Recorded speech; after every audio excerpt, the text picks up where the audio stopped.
My name is Ken Washington. I'm a student and presidential ambassador here at Piedmont Technical College. I'm graduating today with an Associate of Applied Science in Mechatronics Technology.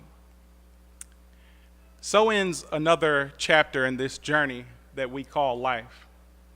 Filled with bright hope and promise, we go into the future.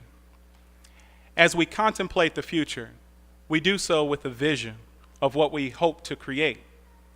It's been said that the best predictor of future behavior is past behavior.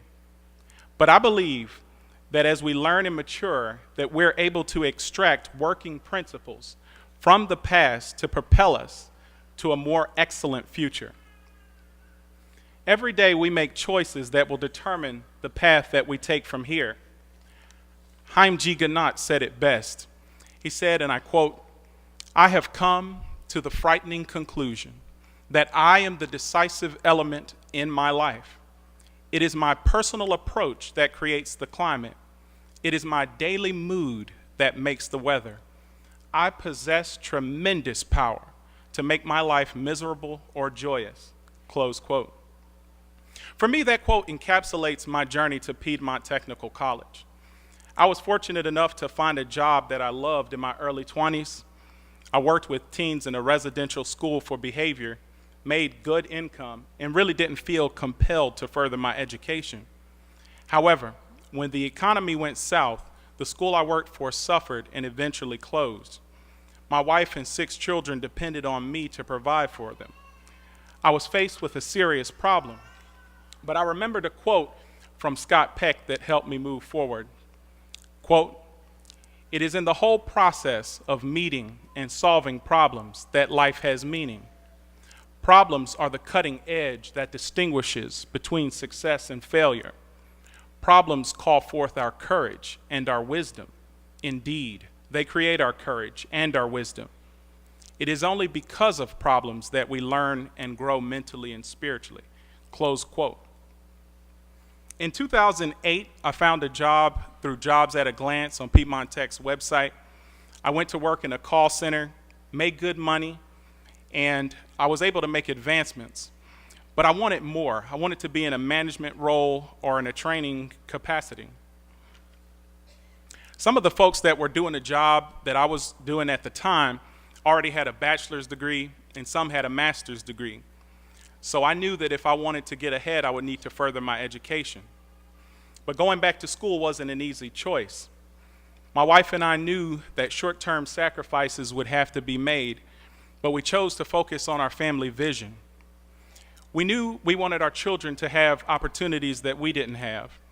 We also knew that we wanted a work-life balance. I did research on degrees that translated into income and was attracted to the associate's degree at Piedmont Technical College, not just for its cost effectiveness and practical application, but also the time factor. I learned that Piedmont Tech had a mechatronics program with an industry-approved curriculum, and I wanted to take advantage of that. So I decided to go back to school, and I took a pay cut by doing so. So naturally, my wife made me sell my sports car. Still miss that thing to this day. I had to work in less professional conditions once I left my job and accept assistance from others and say "not now" to my kids more often than I would like. In fact, I think I hear one of them, "not now." The burden of not having the things we've grown accustomed to added stress to our family. Having one van to drop off the kids at play practice, basketball practice, and 3 different schools made life really hectic at times. On top of that, I went to work, attended 6 classes, and made time to study. That's right, 6 classes. My challenges reminded me of a quote that I like from Booker T. Washington. He said, and I quote, "Success is to be measured not so much by the position that one has reached in life, but by the obstacles which he has overcome." Close quote. Many of us didn't know each other when we started out on this journey, and we had different challenges to overcome. There's a gentleman that had to overcome health issues. a single mother that pressed forward while being both mom and dad, a young person that persevered despite a disability. Regardless of the road that we traveled, this day belongs to us. We've been clothed in the robes of knowledge and crowned with a cap of understanding. And as we prepare to move forward from this commencement ceremony, we'll pursue our different paths and forge our own way. At Piedmont Technical College, I've learned to dream big while staying realistic, focusing on my strengths while strengthening my weaknesses. I love how Theodore Geisel put it. Quote, "Wherever you fly, you'll be best of the best. Wherever you go, you'll top all the rest.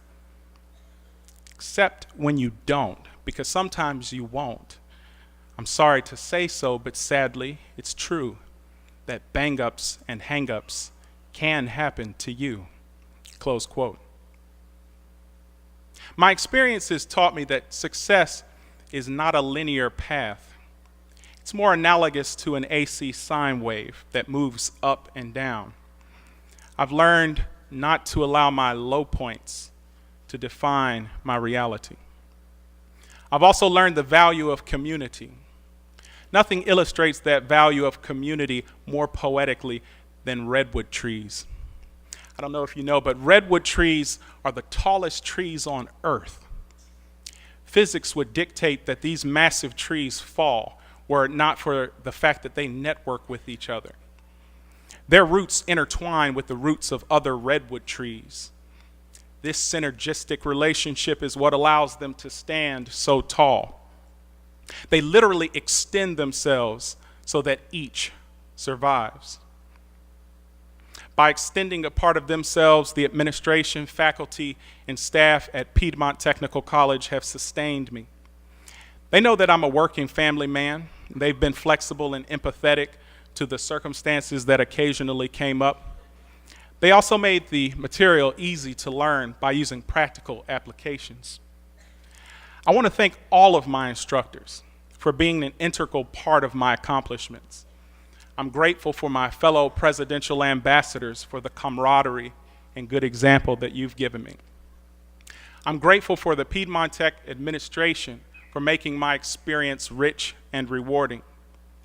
I'm grateful for the love and support of my family and to have a wife that understands the value of education. Cheryl supported me on yet another adventure.